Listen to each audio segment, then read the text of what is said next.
Here's a little story I got to tell about three fan Mandos you know so well. It started way back in a galaxy far away with the crew of Rob and Don and me, D.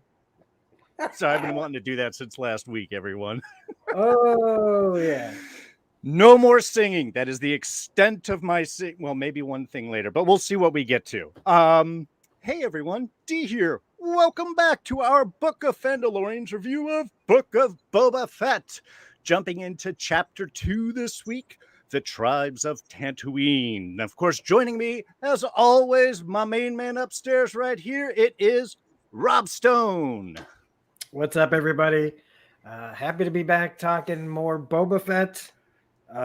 Hopefully, we will all come to a greater understanding of what is going on with this series by the end of this discussion. We're going to get three, very probably different takes on all of this, and I can't wait to hear about it. So instead of me yapping anymore, I talked to the guy who was missing last week.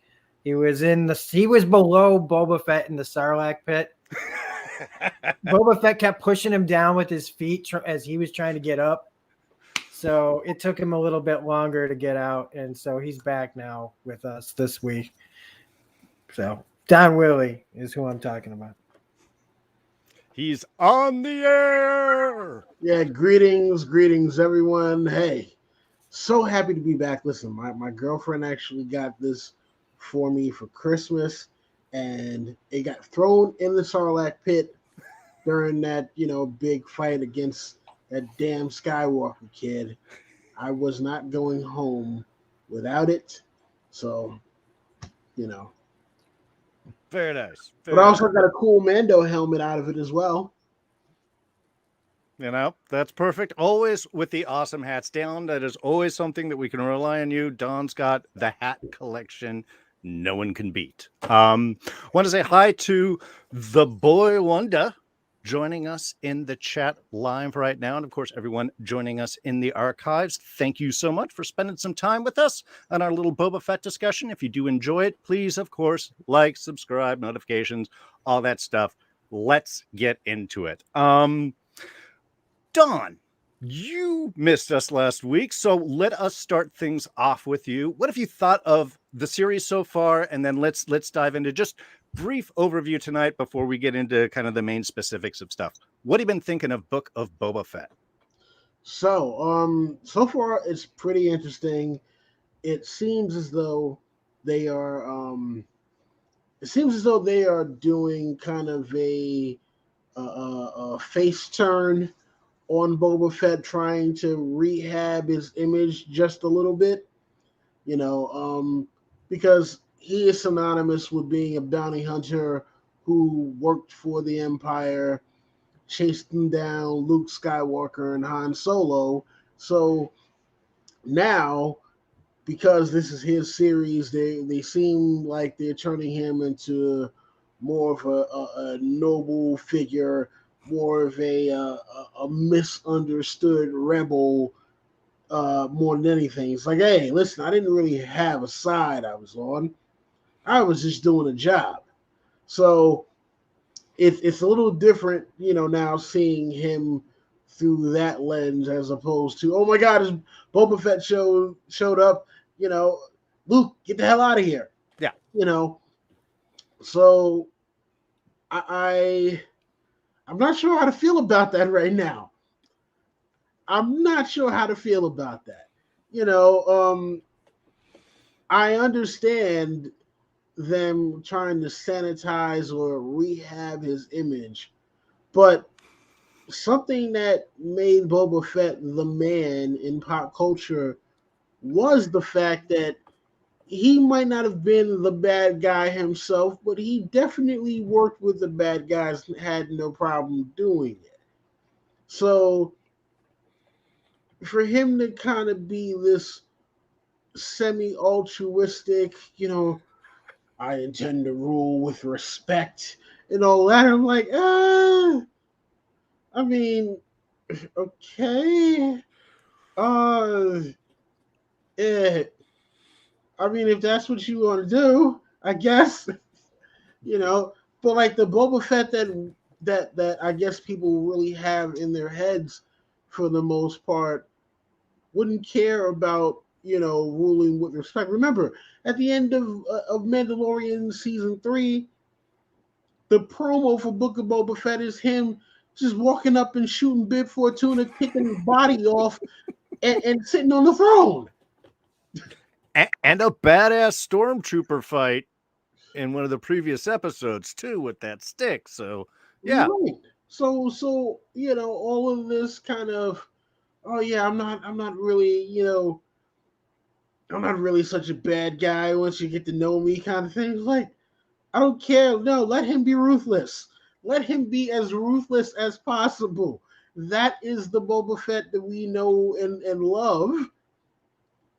Nobody was like, oh man, he was so nice when he caught up to Han Solo and unthawed him out of the carbonite, at least until they got to Jabba's palace.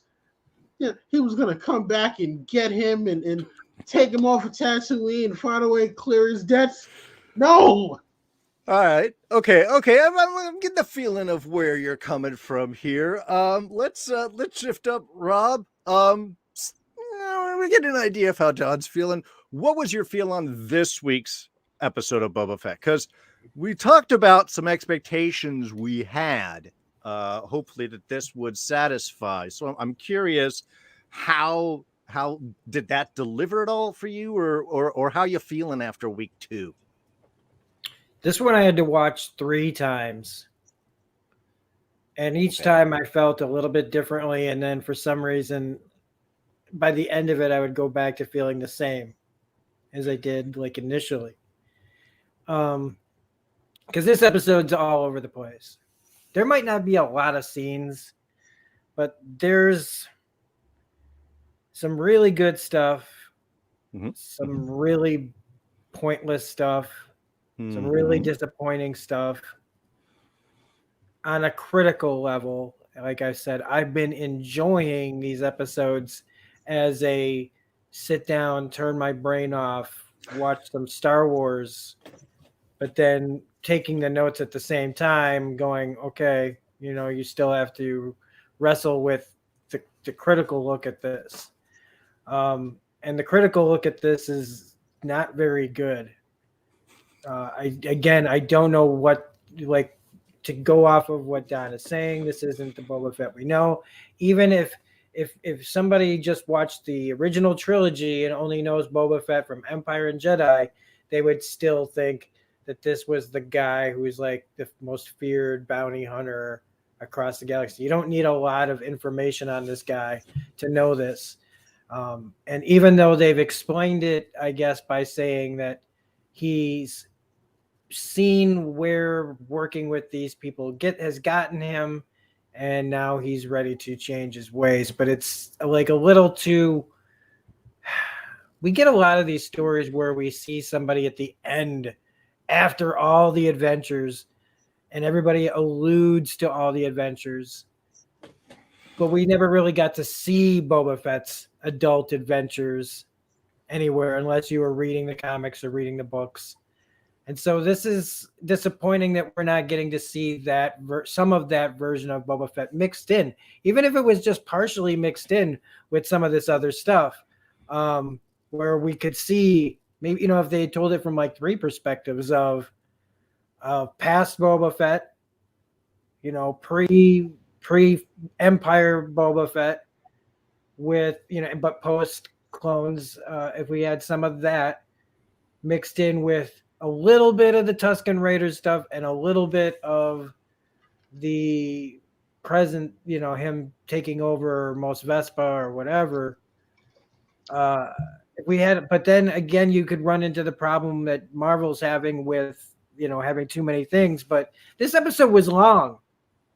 And there were parts in this episode that they could have been filled with anything else than what they gave us.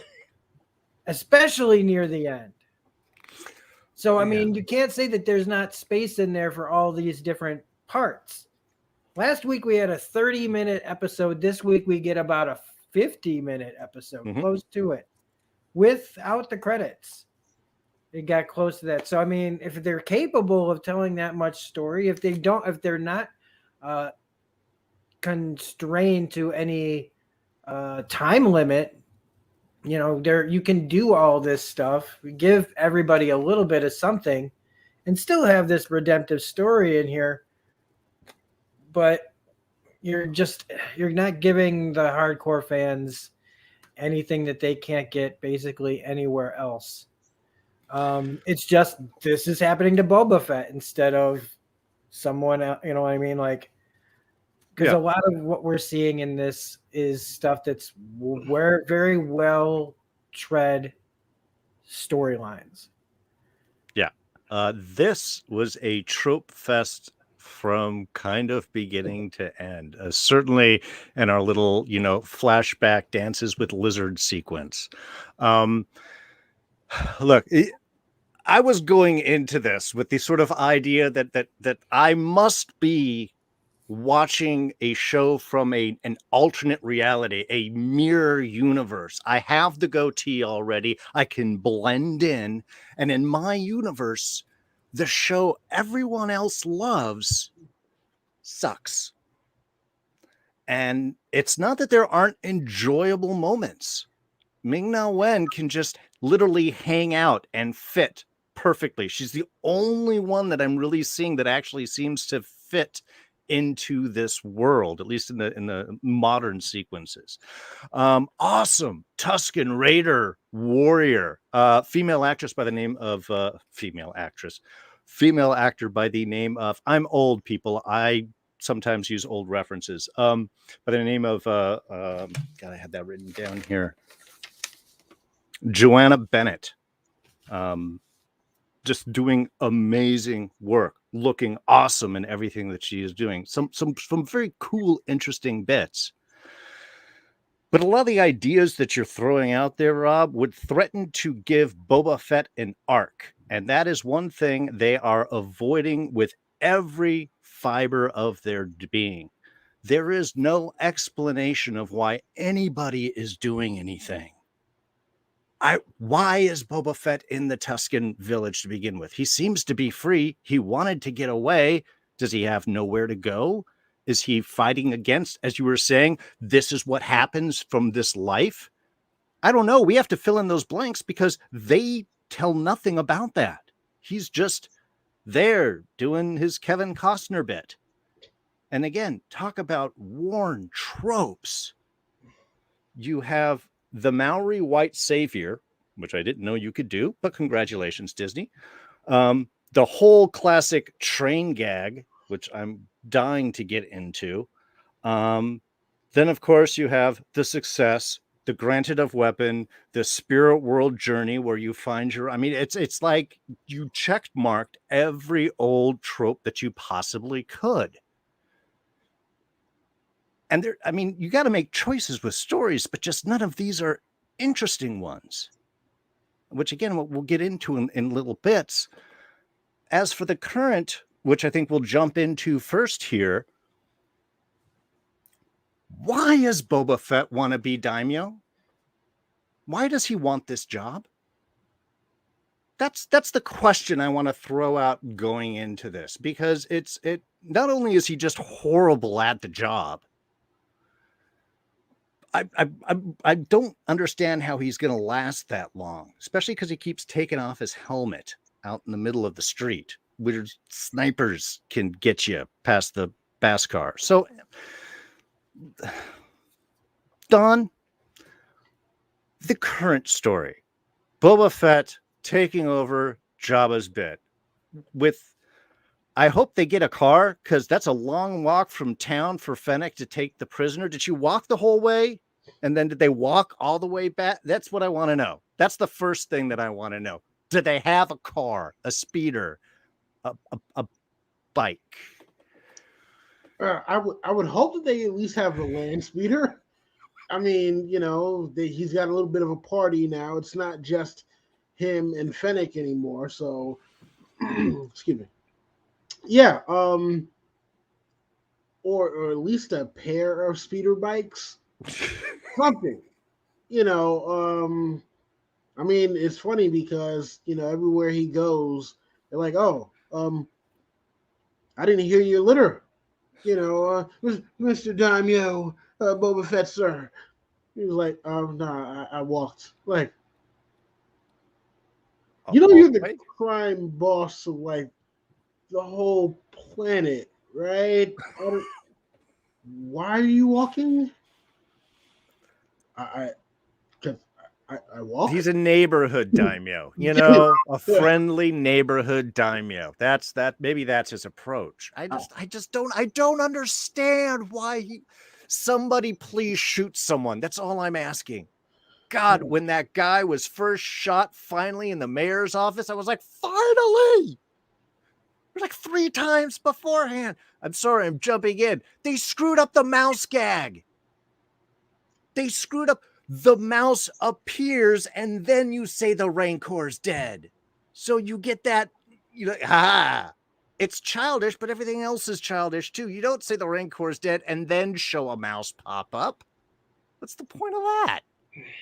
I mean, sorry, go ahead. No, I get it. Look, I was kind of like, I was hoping was going to be a new Rancor. It's been a few years at this point. It was like, okay, come on, we want to see this guy get torn to shreds. Nope. Just Disney could have at least been a skeleton down there. Yes, God, that would have been awesome. A giant freaking Rancor head still under the door. Oh no, you can't. No, because you'd lose the gag on that now. I mean, well, look, they seem like they were saving 2021 for Shang-Chi, WandaVision, Hawkeye, and Spider-Man No Way Home. And now you get to 2022 and something like we're only in the first week of 2022. Disney, no, come on. Jon Favreau, you should know better than this. All right. That's like the gags in here. I don't understand why the gags. Boba Fett is not Mr. Lighthearted. Oh shucks. Look at what happened here, Dave. Kind of got no. That is not the Boba Fett that people have known for nearly 40 years. I'm not understanding. Like, somehow this is a different tone than the Mandalorian, right? Yes. The Mandalorian had the tone that this should be. I don't know what went wrong in the creative process, but where you take everything in the Mandalorian serious, except for when it's supposed to be over the top, this is like they're trying to be serious, but they just don't know how. Yeah, so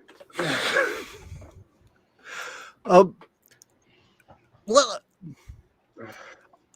for the daimyo, for the new head of this area of the crime syndicate, he has a terrible intelligence network because apparently everybody else knows that the Hutts are coming long before he does. And by the way, if the mayor serves at the daimyo's pleasure, why did he snub him on tribute? And then why did he further insult him by asking for tribute back? And then that's what I'm saying is everything is so whitewashed. You can't show a badass.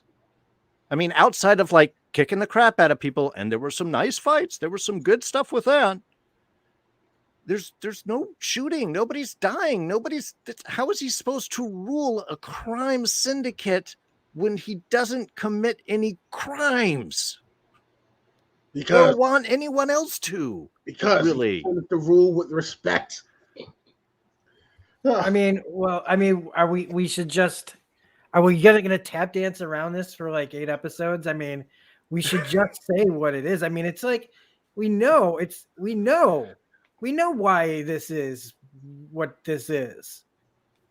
right? I mean, are we all gonna because this is Disney Plus, and every one of your villains has to they're like with Deadpool and everybody else.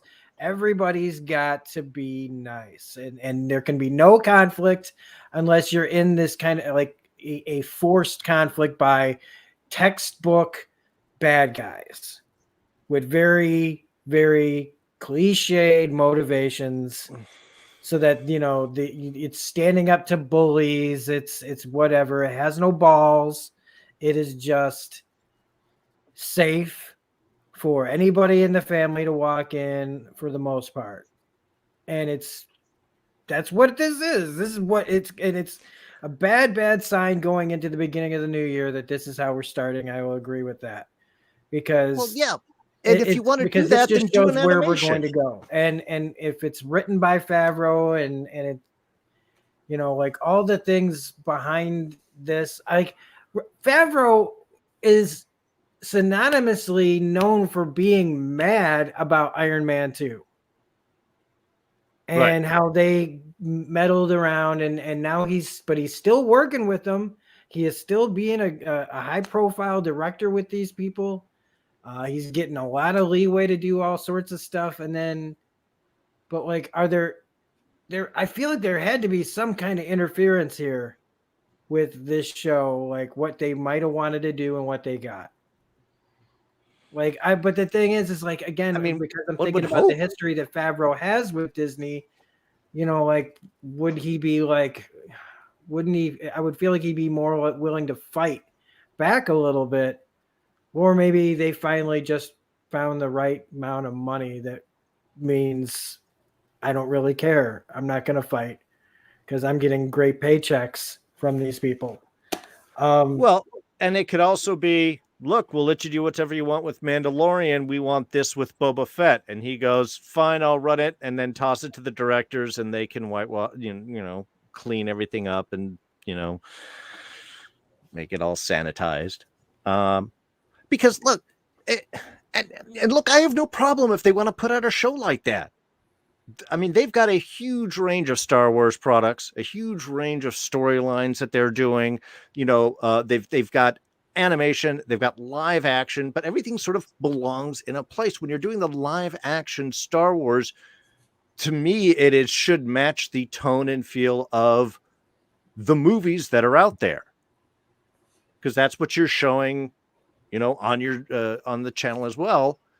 That should be tone match. If you want to change it, then you have a lot of your different Star Wars animation products or things like that can be more kid toned or oriented. Again, not just that animation is just for kids. Clone Wars was awesome, and I think they managed to straddle that line pretty well for the most part. But they also felt like they were even taking more risks than this show is.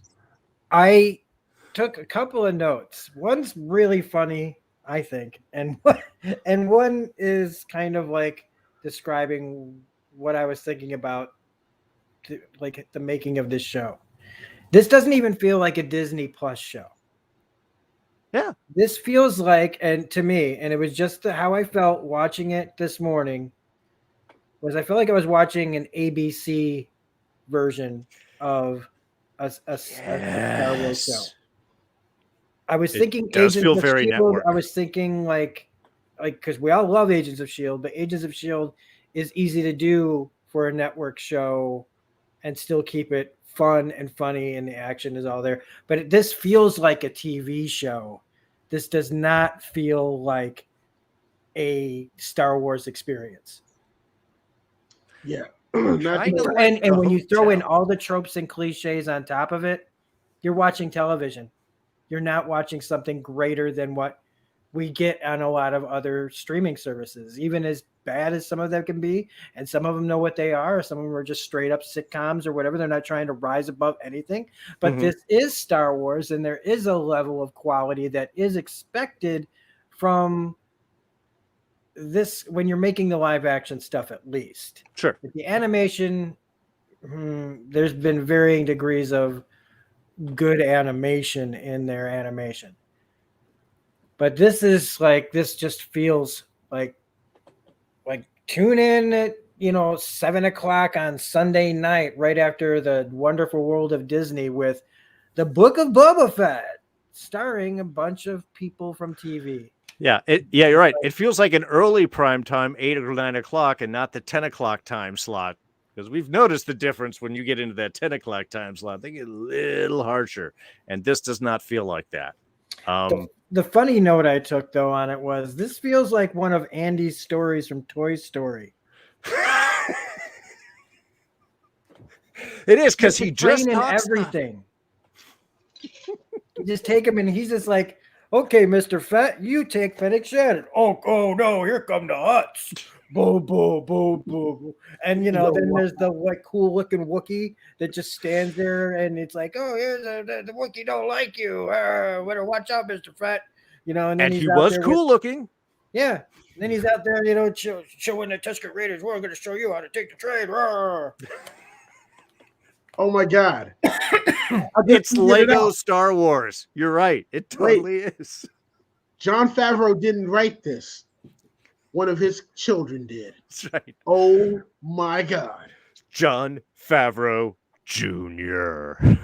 Also, the scene with where they go to see the mayor. Like, yeah. The mayor was not what I expected, and I liked that. I like the hammerhead. The whole thing where I swear to God, it was like improv at Tatooine Comedy Club, where you've got the guy like, okay, you're the guy behind the desk who looks like one of the members of the crew for the show, not a Star Wars with character. a fake mustache on. Yeah. And it's like they just said, okay, what do we need? Okay, Boba Fett's here. Okay, everybody, we need some suggestions from the audience. What can we have Boba Fett and Fennec Shan doing? Okay, they're going to see the mayor. Okay, all right. And this guy over here, you're going to play the guy behind the concierge, and I'm going to be the guy who comes and has to explain your job to you. And that's what happens. It's an improv group going, okay, this is Boba Fett trying to see the mayor. And it literally just feels like I'm watching bad improv. And then they go in, and then you see this really cool looking alien, and I go, well, how can one scene be so bad and then have this really cool thing where I'm like, where the voice of this thing sounded like an effeminate Pedro Pascal, and I liked all that, but the way you got me there sucked. Someone did finally get shot, at least. Yeah. And that was actually a jolt. I jolted to that moment because it was like something happened. And I was so lulled into just whatever that it just was like, whoa, who shot who? Where did that come from? Rewind. When your rewind moment is when a red shirt gets shot off screen practically. That's not good. No. And again, it makes it sound like I wasn't having an enjoyment in this. And again, we said this last week. It's not and this is almost the new, not that there's anything wrong with that. The new phrase is, it's not like I wasn't enjoying it. Here, this is a long discussion with my wife last night. We came to the conclusion, and older people will really love this. Boba Fett is like Spud's beer. It's for people who can't tell the difference. Yeah. Yeah. And it also suffers from what everything suffers from when you have a big star, like let's say Tom Holland, and he keeps taking off his mask because you want to get Tom Holland. They feel like that has to be everybody now. Mm-hmm. It's one of the things about, we talked about with The Mandalorian, it was great that he always keeps his helmet on, except for that one time with the robot, which didn't really count, but was important, I think, to touch, base with the fans and let us all know that there is a person under there. But this, it's this guy is not well known in America. If you're not a Star Wars fan, you don't know who this guy is probably. Sure. So why do they need him to keep taking off the helmet? It's Boba Fett we care about. not really. It's like they demystify. It's like, what if they just had a show where instead of dying at the end of Return of the Jedi, Darth Vader lives, but he goes, I don't need the mask anymore. I'm just gonna walk around as this old white guy now, and just it'd be like the demystification of the whole thing makes it lost. It's just like, oh, there's Darth Vader. Yeah, why does he look like my grandpa? I'm not scared of him. Like, there's so many things that feel just like wrong and I think maybe the reason we're so frustrated, one of the reasons we're so frustrated with it is because the people, like we talk about the Mandalorian and we talk about all this stuff and we go, we know these people know better than this. Yeah. We know everybody involved can do better than this. I think that is the frustrating point. Do want to take a moment. Ion Trone, want to say hi in the chat there. He's been saying hello. We've been caught up in this. And Eric Scott jumping in as well. Hey, how you doing? Well, I think that's the thing. There are so many potential choices that would make things interesting that just don't happen. I mean, it's like a lack of choices. I mean, talk about so many moments where you could have the walk and talk of Fennec and Boba Fett asking about why you're here, or a quiet moment by the ever returning to back to Tank. Why are you here, man? What is it that you're pointing on? You want to do this, but people are getting killed. Do you think you can hold on? I mean, some type of conversation on motivation or drive or inkling as to why anybody is doing anything. And it's like those are almost all purposely removed. So what? So we just fill in an explanation of why things are happening. We just want to see, again, Boba Fett doing cool things. Cool guy doing cool things. Yeah. Yeah, and I just all these things. None of the things that are happening in this add up to a whole show. Yeah. Rita Dietrich jumping in the chat. Also, couldn't finish the episode. So bored. Welcome to the Mirror Universe, everyone, where we're all watching a show that apparently no one else is. Also, that Wookiee, right? That was that's like gonna be the new action figure, right? That's totally action figure, like with real arching eyeball action. He looked like Kamari from Final Fantasy X without the broken horn. That's like, if you know Final Fantasy, I know that's a pull, but like that's a good one. Would he just rip his horn off? I'm not saying it wasn't cool, but it was definitely like this is what the action figure your kids are gonna be, killing each other for next year. But we got nothing with that. Like you set it up, and it's like, give us more of that guy. Have him out there. Have him on the train, for God's sake. Have this whole thing be set up by the Hutts that they, no, I mean, because it's in the past. But I don't know. Maybe you could have had it that he recognized him from the train or something. Like, I lived, and here I am. I depending don't know, on something that shows that there's more to it than just. Depending on the source material, I believe this is an actual Wookiee pulled from one of the storylines. I don't know if it's comics or books. And there is a little bit of backstory between the two of them, which is, I think, why he makes that I'm not a sleeping Trandoshan guard in the dirt fighting pits. As he stared. I mean, it's like that's a really specific reference. So I think that there is. But again, it's the well, we're going to fight you now or maybe later. But you're going to just watch out because we're definitely going to do some stuff later. Yeah. I mean, the Hutt scene, at least the Hutts were interesting to look at. I did like, I liked the pomp and circumstance that they had. I thought that was an interesting scene, at least that was going on at the beginning. I like that they were using little fluffy animals to wipe off their sweat. I thought that that all was good. And again, there were just these moments again, and be like one stupid thing, one cool thing, one stupid thing, one cool thing, a whole lot of nonsense, one cool thing.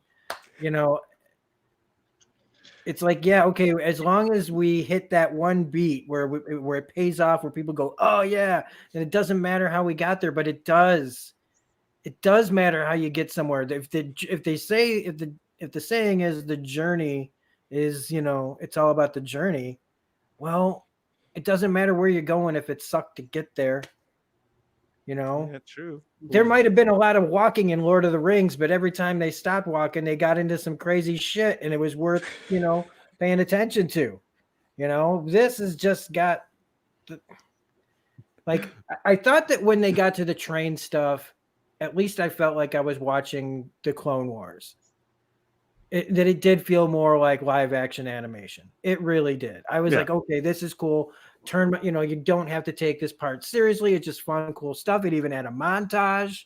I mean, it was fun. It was the most fun part of the show, and the huts. But that's like 20 minutes. All told. Yeah. All told. Eric's another half an hour of stuff that could have been anything else. Sure. Eric Scott in the chat mentioning the Wookiee is from the Dr. Alpha comic book. His name is Black Kirsantan. Kirstan. And the Wookiees always have the multiple kind of Kirsantan. He did look familiar. Yeah, so that's kind of cool. Sorry, Don, I know you wanted to sort of pop your voice in there, and we were just going insane up here. Sorry, what's your thought on? Okay, so what I wanted to say was, I actually had no idea who Black Chrysanthemum was until I watched the video after the show.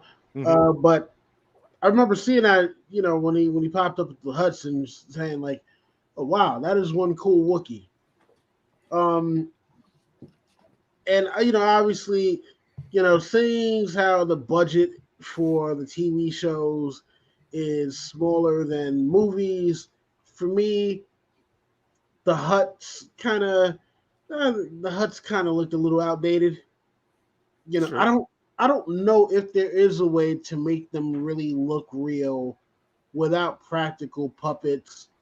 Maybe they just there's no way to get the textures down correctly or something about the animation, but yeah, it was just like, okay, well, now I feel like I'm looking at a video game just a little bit. Yeah, but video games are looking more real. I mean, it's the level of like disconnect that you have. If it takes you out of it, where if you feel like you're not really watching anything, then yeah. Yeah, I mean, this isn't. They didn't use Unreal Engine 5 in this one. It looks like they were using a bunch of different kinds of engines in this. Like some looked like Unreal 5, some looked like, boop, boop, boop, boop, boop. Yeah, so I mean, the stuff with the train I thought was pretty cool. I mean, even though the goofy montage to get to it, because of course Boba Fett knows how to use a speeder bike, and the Tuscan Raiders, who have been on the planet for thousands of years, and I don't understand how the Tuscans don't know how to use speeder bikes after being on Tatooine for thousands of years. But okay, whatever. We're gonna go with that. They had to learn how to use speeder bikes, and hijinks ensues. Because yeah, he's pushing forward, and yet somehow the first person who sits on the damn speeder bike winds up going backwards. Comedy. Comedy gold. All they needed was a window storefront, and oh no, you just crashed into all the mannequins that the department store person just got pretty. Yeah, literal bull in the literal bull in the china shop kind of thing. It was like, okay, yes, hijinks must ensue, and that's just why I was like, yo, come on, like, no, why is this in the Boba Fett show? This if this was the Mandalorian, well, that's the other thing. It wasn't the Mandalorian because in the first season they did the whole "we gotta save the tribe from the fucking ATST or whatever." Well, Like, yes, they had that, but I don't know, for some reason it just didn't come off as goofy. no, Like this is just fucking goofy. Like who sat down, wrote this, planned this out, and was like, you know what? see the entire history of television to see how they wrote this. They just they checked all the boxes. They just went through the cliche Rolodex, and that's how they did it. And I feel like, again, we all know that these people can do better than this. Well, and Don, you hit on kind of an interesting, Don, you hit on kind of an interesting little point there too. Is you're like, why don't the Tuscans know this stuff? They've been on this planet. The people, the off-worlders, have been on the planet at least even we know from Star Wars history, long enough for all of this to happen. Yes, they're dealing with the Native Americans and Western expansion, and that's the kind of trope that they're going with. But to have your white savior moment, your outside character coming in and learning from the peaceful native tribes, their natural intuitive ways, and all of those types of standard tropes, you have to make them stupid. For some reason, this train is a big thing. Is it new? Does it change its route constantly? Is it always the same place? These are nomads. Are they always in the same place? It took a long time. If they were expecting it to come, how come they can't deal with this train until Boba Fett comes, who can now make them all sharpshooters and ride these things? And I think that's the other thing that bothers me. While we are getting to see some cool Tuscan Raider culture, I really wish we could get off Tatooine, but apparently people want to see this. So, okay, there are, like I said, some cool moments. That warrior chick is awesome. I love all of the movement and all of the fight, the body language, the acting from the person tells a whole story with that character, and I really enjoyed it. But I also had no idea why anybody was doing anything anyway. And they seem to be the only capable person until Boba Fett comes along, and then all of a sudden they can all do amazing things. I just... And if there was a reason about this train, then I would totally get it. If they would say, hey, we're always getting jumped, so we have to change our route. And so that's why it's always a sudden kind of surprise when it arrives. And that's why it's a bad thing. I mean, there are interesting stories you can get from this material. They just spend no time caring about it. And that was the thing, like once I recognized what the story was going to be, look, I don't like Dances with Wolves, mainly because I don't like Kevin Costner. But look, Dances with Wolves and all the other derivatives, Avatar, The Last Samurai, I'm pretty sure there are like at least 5 other ones that I can name that are the same damn movie over and over and over again. I don't understand what people in Hollywood don't understand about. You did it once. It was an Academy Award winning thing, but no one wants to keep seeing that same exact story over again. Except for the people who keep shows like NCIS and Grey's Anatomy and CSI, whatever, on the air. The familiar for some people is unfortunately a thing that is successful, and it, as much as we detest it, we're the minority because, again, we're the fans and we do pay attention. And this is, like we had said earlier, if you don't give a shit, then this is all fine to you.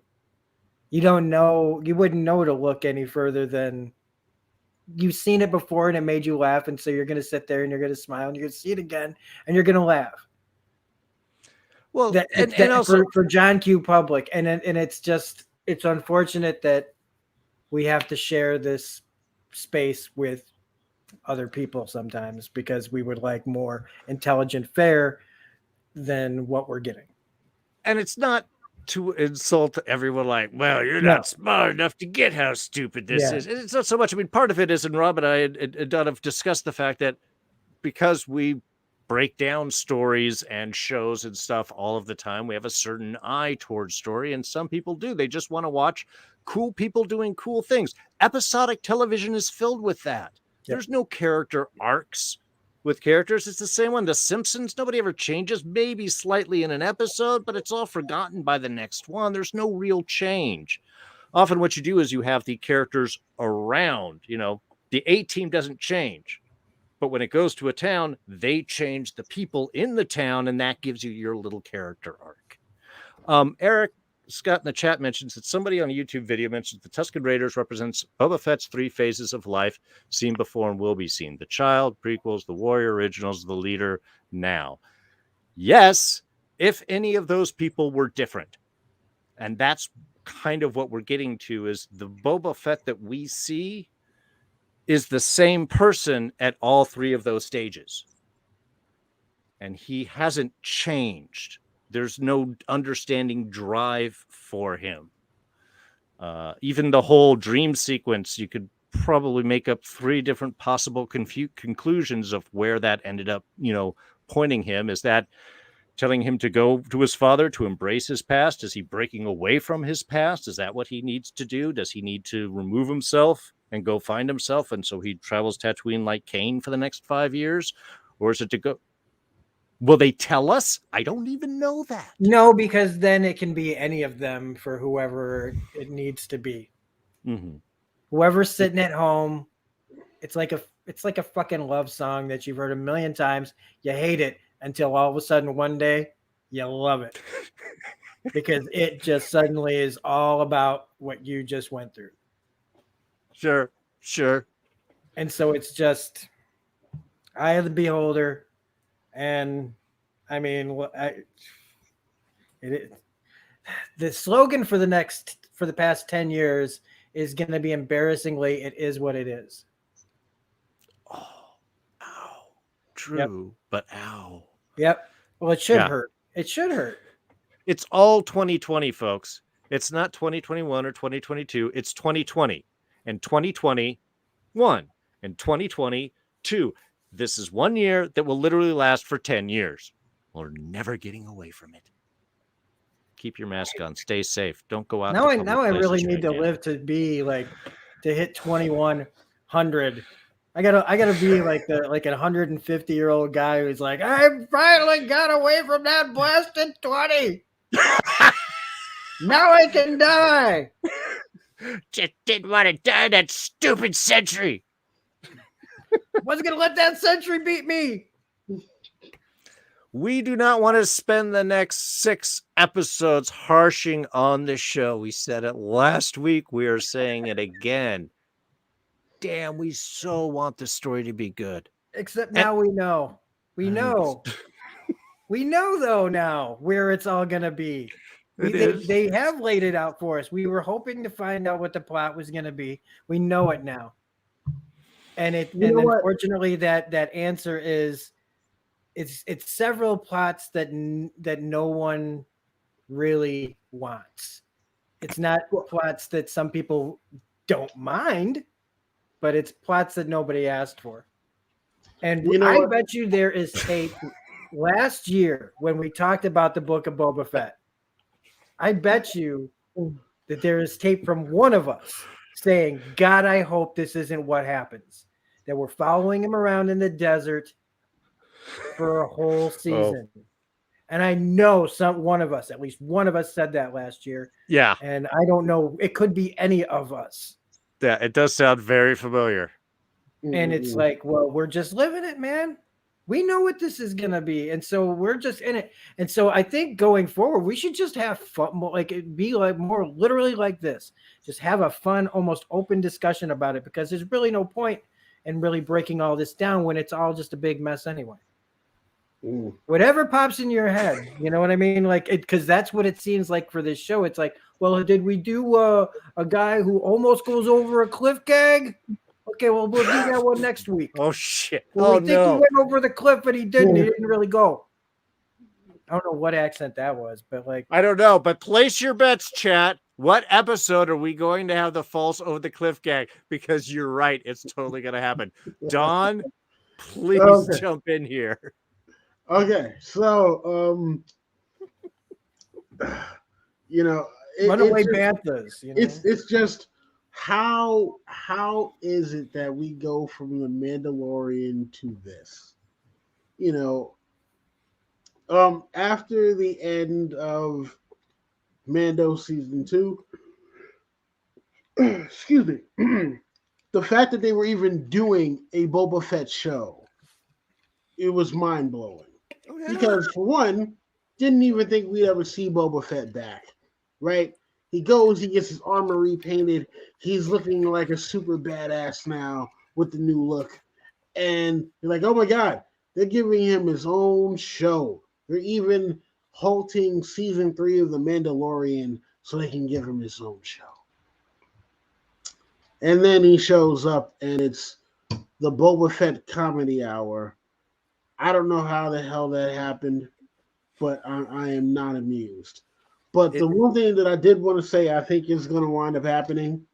I think that Fennec is going to wind up betraying him. Oh yeah, I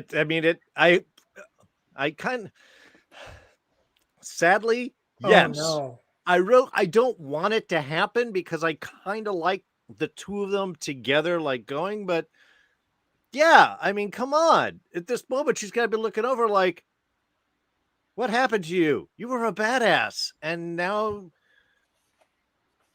who is this? Yeah. Oh my God. No. What? Oh God.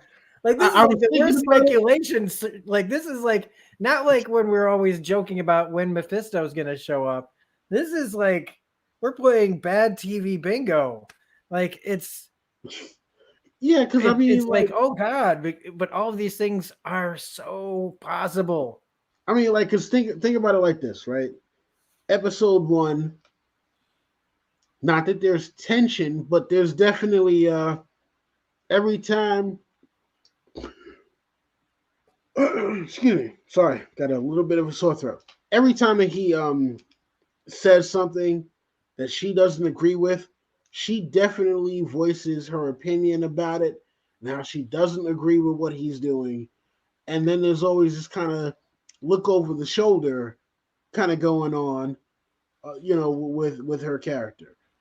And then episode 2, same thing. It's like, okay,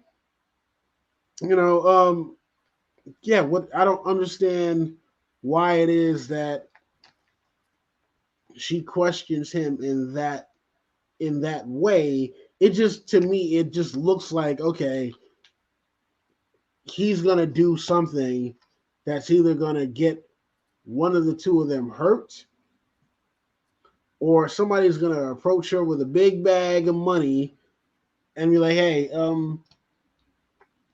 we're about to knock your boy off here, right? She's like, yeah, you know what? I could kind of see that coming. Thank you for this bag of money, Boba Fett. You're on your own.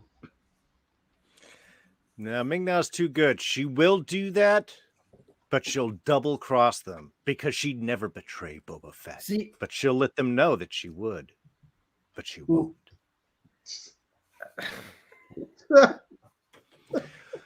Look, I know there's gags. Eric, yeah, I know Mandalorian has done a lot of stuff, and I have totally said Mandalorian's a live-action cartoon, and I can accept that with this. The difference here is there's no story, and the tone is even more sanitized. I mean, at least in the live-action cartoon, the Mandalorian was disintegrating Jawas. Yeah. I mean, he did blow up a guy in the first episode. He did, and immediately told Fennec he wants the next people alive. Yeah. Oh, that one's for me, but the next one, So I mean, it's uneven. I really want to enjoy that, and you're right, Rob. I think you're right, and it is just. I mean, just accept accept the crap and just talk about the good points, we can do that. I mean, they could suddenly pull a 180 on us, but they're not. Every time we think that things are going to go some crazy place and we speculate that it will, it doesn't. And well, most of the time. But with this, I think it is literally surface level. Like there's nothing below what we're seeing. There's no hidden thing there'll be some cool cameos probably. Mm-hmm. There'll be more great Easter eggs and references to things that we love because again, it's like walking through it's like they're taking us on a nostalgic, ride and saying, remember when some of this was cool? Because now it's just Disney Plus. If you didn't know shit about the Tuscan Raiders before, you bet your ass you will now. Because, I mean, you want to find out about Tuscan Raiders. There's more Tuscan Raiders on Disney Plus shows than in the entirety of all 9 movies. In this episode between this show and The Mandalorian. That's true. So, I mean, we're learning about different cultures. So that's always good. I mean, even if they're made up cultures, it still teaches children, some good lessons. Now, here's the question, because I didn't learn this until after I was reading something afterwards. Did you guys catch the huge Easter egg right in the middle of the episode? Tachi Station. Oh, okay. That was Tachi Station. We're going to get some power converters with our friends.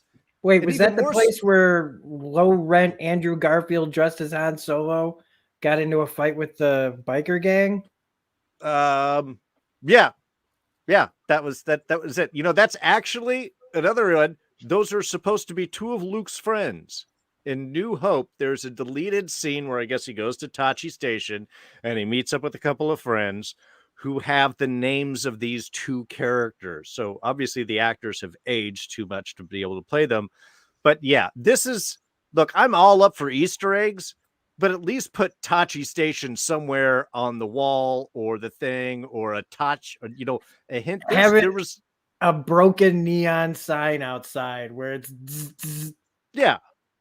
Now, what the point of Tachi? It looks like it's just a bar in the middle of nowhere. And honestly, I really was just, what if he just come up and took the bikes and left the bikers in there? Because the only point for that was to have let's beat up some bad guys scene, which again, cool, was nice. He hurts people well, but it would have been great if they just walked out and all of their bikes were gone. Yeah, because he just walked in and then they started fighting. There was no nobody gave intent. He didn't go in there to save that dork's life. In fact, I'm usually on the side of the dork, but I wanted to see that dork get hurt bad. All right, because it was something happening. Why did they just leave? Why are they even there? I wanted to see him use that big electric cattle prod and really have some fun with it. But no.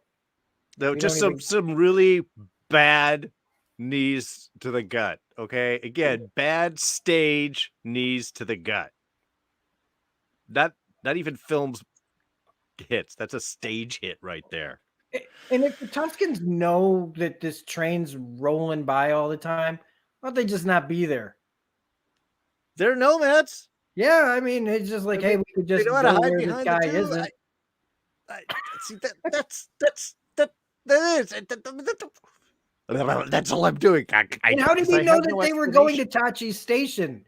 He just goes, "Oh, I'll be back by the morning." They could have gone anywhere, man. They could have burned right past Tachi's station. He gets to Tachi's station going, "Oh, well, I guess they didn't stop here." You know what I mean? Fuck. And also, why does anybody have any speeder bikes I can buy? They're camping out by the road there in the middle of the dunes because the train's going by there, the bikers are going by there. I mean, it's a huge freaking desert, but everybody seems to be going by there. Hey, Eric, I don't mean learning about Tuscan Raiders is bad. We're at this point, we're just having some fun. Yeah. But it is true. that if you want to learn more about Tuscan Raiders, watch Disney Plus. It's just. I actually like that we're getting a lot of Tuscan Raiders stuff in this because it is something different.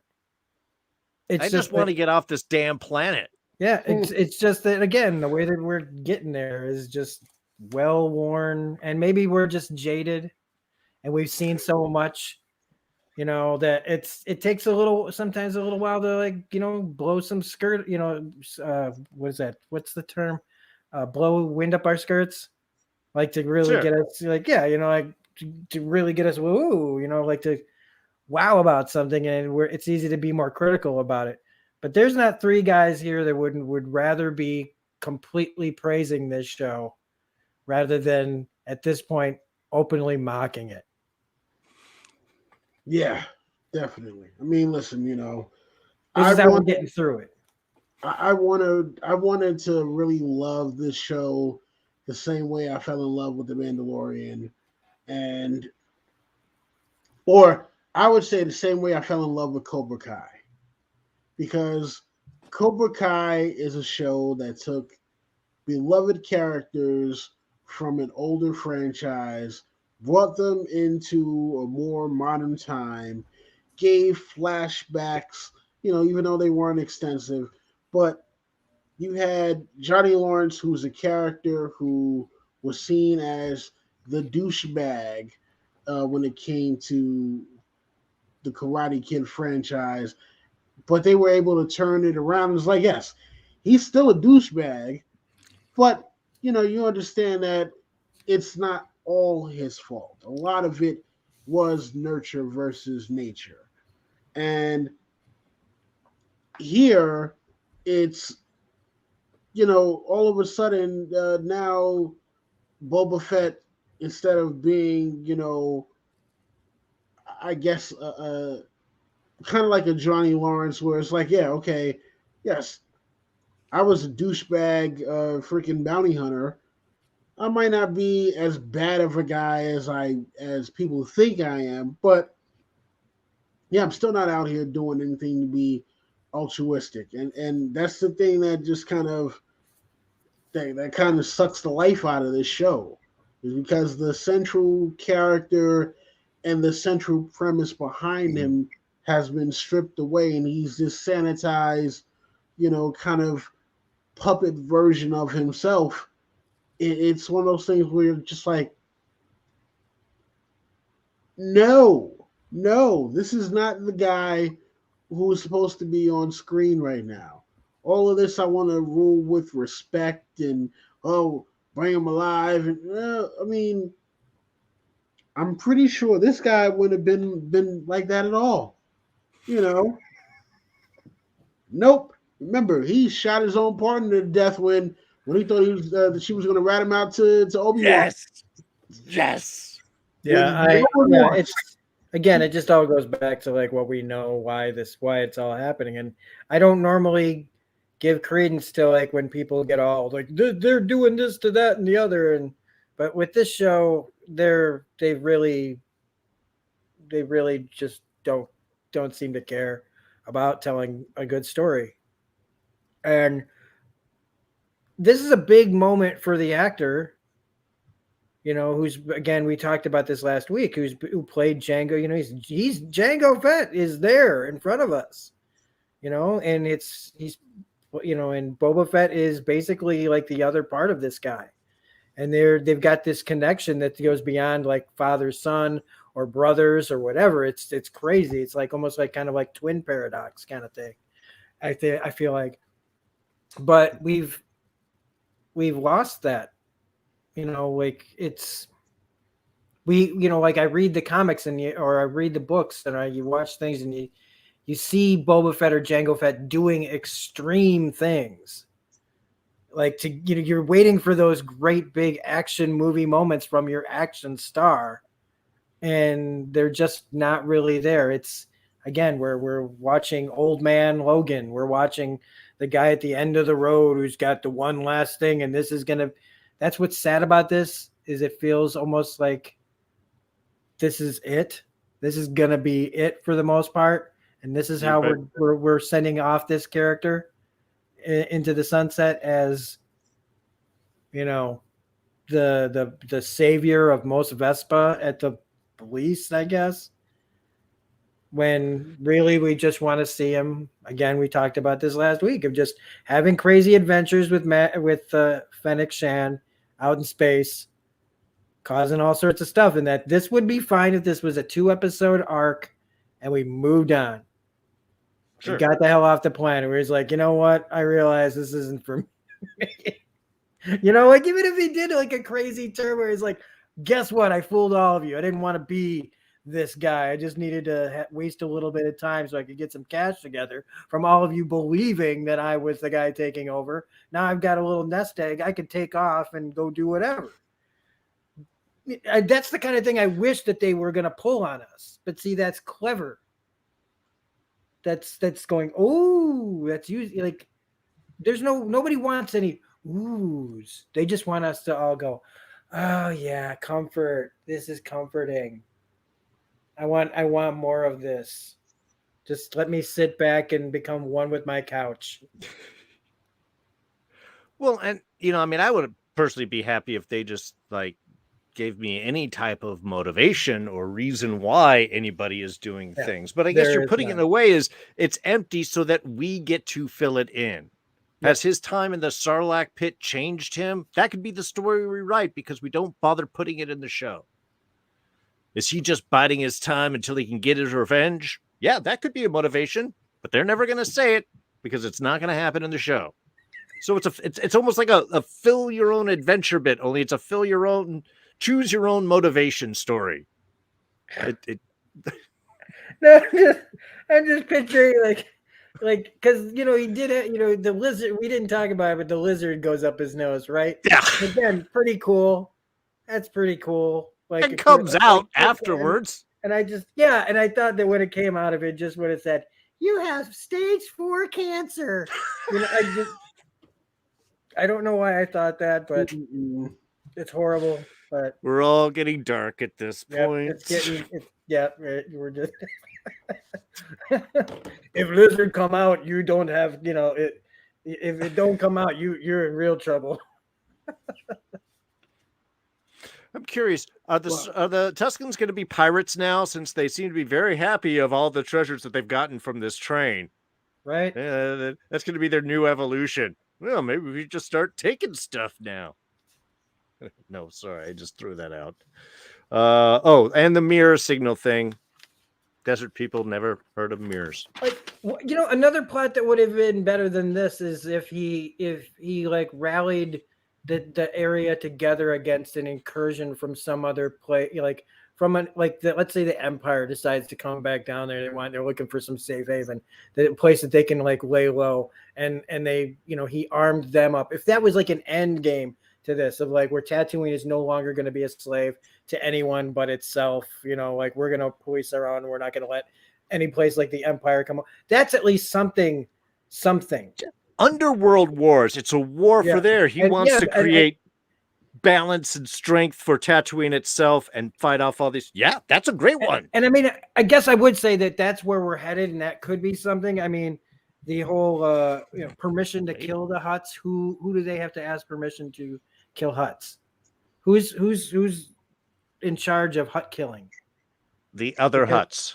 Because remember, you know, crime syndicate. You can't just kill another mob boss. You gotta get permission from right, man. You can't be a made man and take it. You gotta be a made man to take out another made man. That means that there's probably 2 or 3 more syndicates we're going to be introduced to, who are all going to probably have improv workers for them too. And it's gonna no more improv scenes. And it's gonna be like, you know, hey, like, and then there'll be the one freaky looking alien, and you'll be like, cool, but why?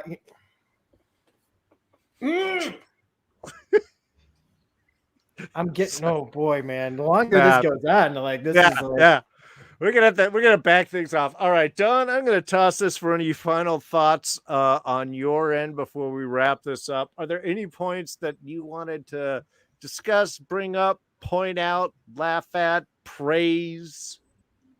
Like like I said, I feel so mixed about this show so far. You know, episode 2. I mean, because look, it's not horrible, right? It's not Well, you horrible, wouldn't. but You should see things we think are horrible when we talk about. Yeah. but it is definitely disappointing, and that's the Yes. worst part about it. You know, because as much as you want to be able to praise everything about this show, it the things that they did to sanitize it make it so lacking in character now. Because now it doesn't feel like, okay, these are the adventures of the most badass bounty hunter in the galaxy, the most feared bounty hunter in the galaxy. No, he's been relegated to being some guy who's basically out of his league trying to be a mob boss. Oh God, all we need now is like a kid. Yeah, I The mean, Tuscan kid. yeah, the Kid, only but I guess we do have the kid to take Yeah. under his arm. I mean, or what's the girl with the Bad Batch? Omega. Omega. Yeah. Now all he's missing is Omega. You know, I've been reunited with my little sister after all these years. So now it's Boba Fett and Omega Fett. God, and even if they just bring in those guys or something, I wouldn't even care if there's no plot if they just went absolute nuts with it. Sorry, I mean, look, Bad Batch was goofy and childish, but I still enjoyed it. I mean, it's there's still fun bits. It's that's what I'm saying. It doesn't have to be like deadly serious, and we need the gritty backstreet stuff. No, I know what it is. I know it's Star Wars. It's escapist fantasy. It's space opera, but it can still be enjoyable. You can still have a story. You can still be saying something. So frustrating. Anyway, sorry, Don. We keep jumping in while you're talking about. There's so much to dogpile on.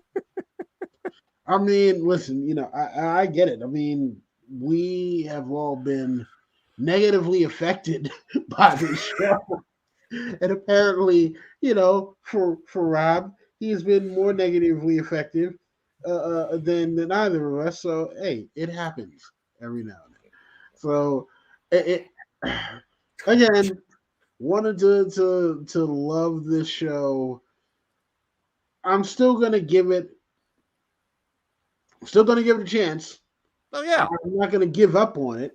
Sure. Just yet, but I don't want this to fall into Abrams' sequel trilogy territory, where it's just like nostalgia for the sake of nostalgia. Yeah.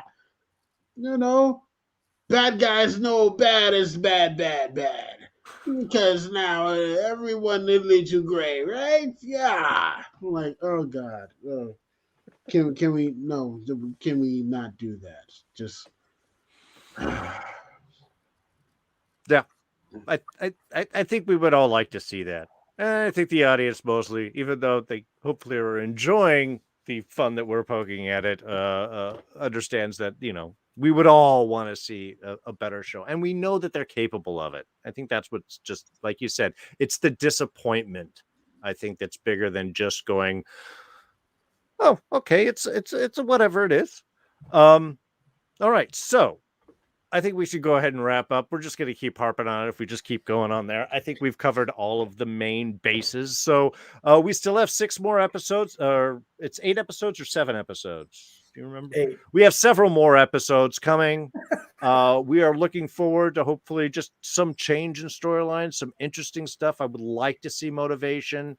Right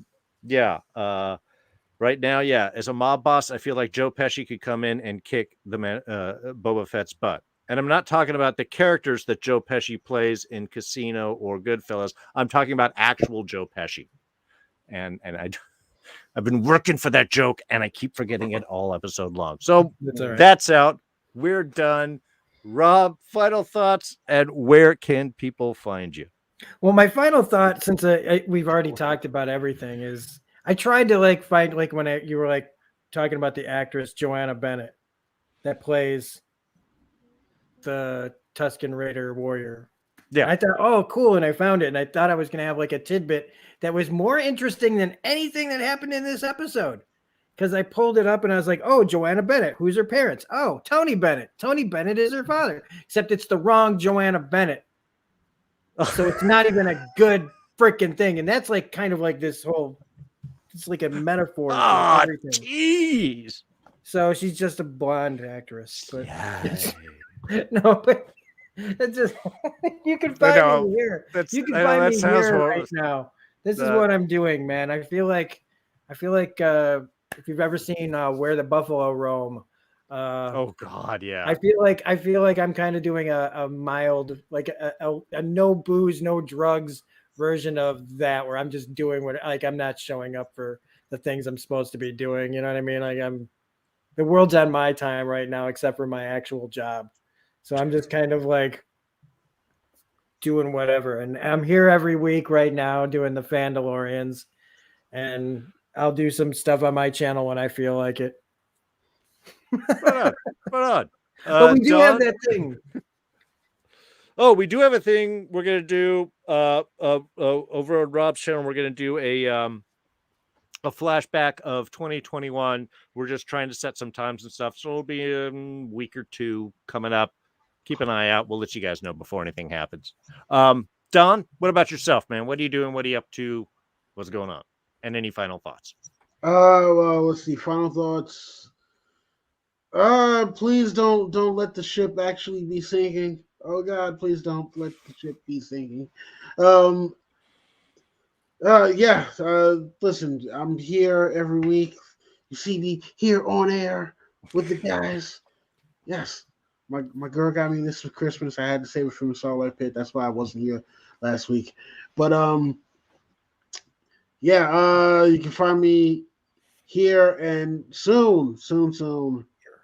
I will say mid-February. I will be back on my channel doing some more Game of Thrones, House of the Dragon content. Finally. All right. And until then, you can catch me with these guys for the Fandalorians and whatever else we got going on. I am the Mandalorian, and you get down. Right.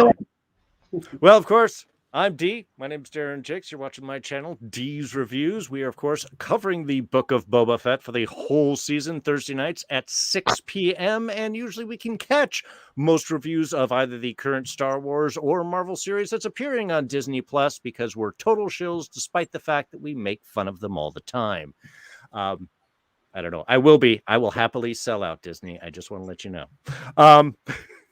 You can also catch me currently on Saturdays over on Enchantment of Eternity, where I'm joining Mark and occasionally Alyssa as we talk about this season of The Expanse. There are 2 episodes left. It is awesome. It is the polar opposite of this show in so many ways, but still something we love talking about. So Enchantment of Eternity, check those out Saturday nights at 6 p.m. Pacific as well. Thank you, everybody, for joining us live. Eric Scott, Mercenary X84 jumped in here. Ion Tron, the boy Wanda jumped in, and a Russian gentleman whose name I'm terribly sorry. Cannot read Cyrillic. And Rena. Thank you for joining us.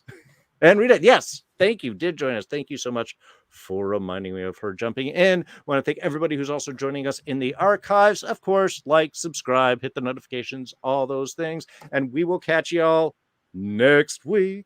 Have fun. And we're